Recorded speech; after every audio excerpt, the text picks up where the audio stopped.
दोस्तों, हमारे भारतवर्ष में कई महापुरुषों ने जन्म लिया है और इन्हीं में से एक थे स्वामी विवेकानंद। इन्होंने अपने कम उम्र के जीवन काल में वो कर दिखाया जिसके लिए लोग जिंदगियां लगा देते हैं। स्वामी विवेकानंद उन महापुरुषों में से थे जो बिना किसी शिकायत के अपने काम को पूरी लगन, पूरी निष्ठा, पूरी ईमानदारी के साथ करते हुए अपनी कुशाग्र बुद्धिमत्ता के बल पर बड़े से बड़े मुकाम हासिल कर लिया। भारत के सबसे बड़े रहस्यमयी महापुरुष माने जाने वाले स्वामी विवेकानंद मात्र 39 वर्ष में ही हम सबको छोड़कर इस दुनिया से चले गए, लेकिन फिर भी अपने जीवन काल में धर्म के मायने को ही बदल दिया।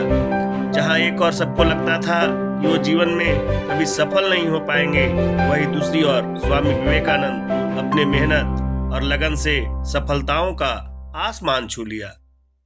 स्वामी विवेकानंद उन महापुरुषों में से हैं जिन्होंने मानव की भलाई और प्रगति के लिए सब कुछ त्याग कर दिया। ऐसे महापुरुषों के बारे में आप सभी दर्शकों को जानना चाहिए, लेकिन आज की वर्तमान युवा पीढ़ी बहुत कम ही लोग इनके बारे में जानने की जिज्ञासा चेष्टा रखते हैं।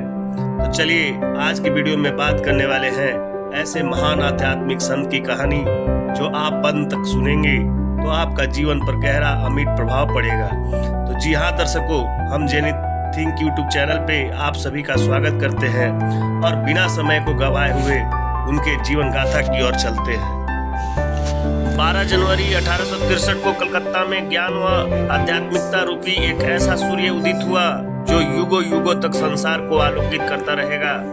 एक ऐसे रहस्यमयी महापुरुष जिनकी शिक्षाएं आपको जीवन की दिशा बदल सकती है, जिनके आदर्शों विचारों को शामिल करने से मात्र आपका संपूर्ण जीवन प्रेरणादायी प्रकाश पुंज बन सकता है।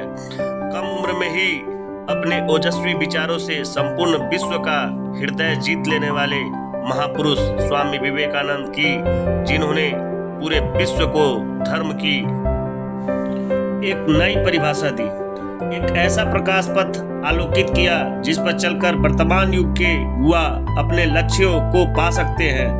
स्वामी विवेकानंद के पिता विश्वनाथ दत्त, जो कलकत्ता हाई कोर्ट के प्रसिद्ध वकील थे, तथा माता भुवनेश्वरी देवी धार्मिक विचारों वाली महिला थी। माता पिता के धार्मिक व तर्कसंगत रवैयों ने उनके मन पर गहरा प्रभाव डाला था। उनके बचपन का नाम नरेंद्र दत्त था। बालक नरेंद्र बचपन से ही अत्यंत कुशाग्र बुद्धि के थे। वह अत्यंत नटखट थे। अवसर मिलने पर छात्रों के साथ साथ अध्यापकों के साथ भी शरारत करने से नहीं चूकते थे।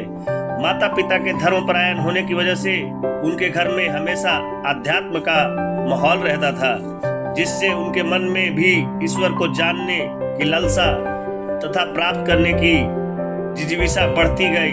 सन 1871 ईस्वी में 8 साल की उम्र में नरेंद्र नाथ ने ईश्वर चंद्र विद्यासागर मेट्रोपॉलिटन संस्थान में जब दाखिला लिया, जहां से उनकी स्कूली शिक्षा प्रारंभ हुई, उनके कुशाग्र बुद्धि देखकर अध्यापक भी दंग रह जाते थे।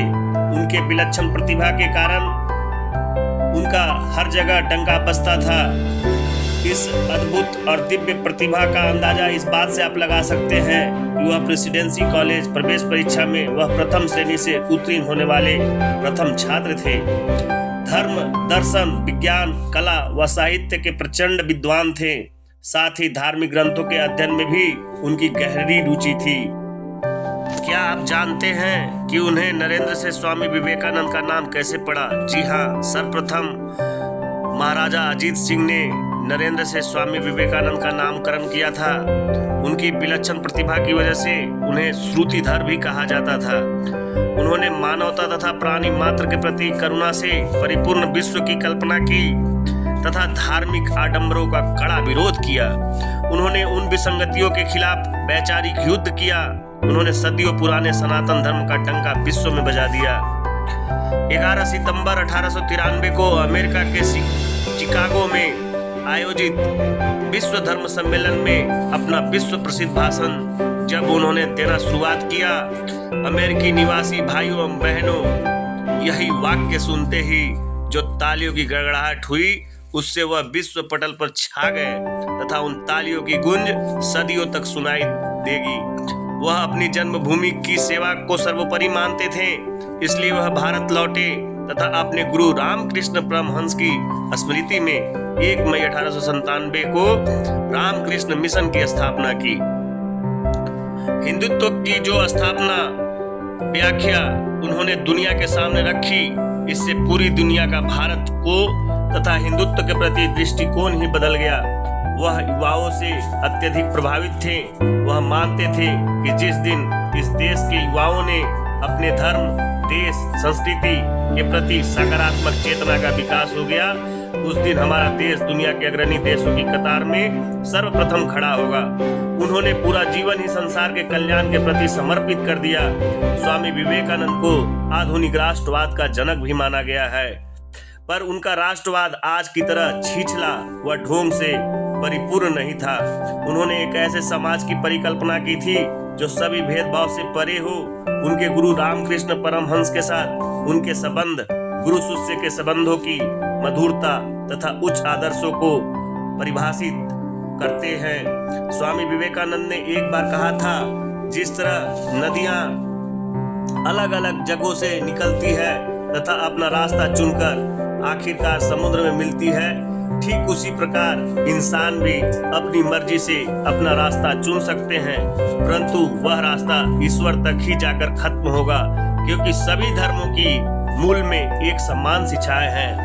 वैराग्य जीवन को अपना चुके स्वामी विवेकानंद की मृत्यु भी उनके जीवन की तरह रहस्यमयी था।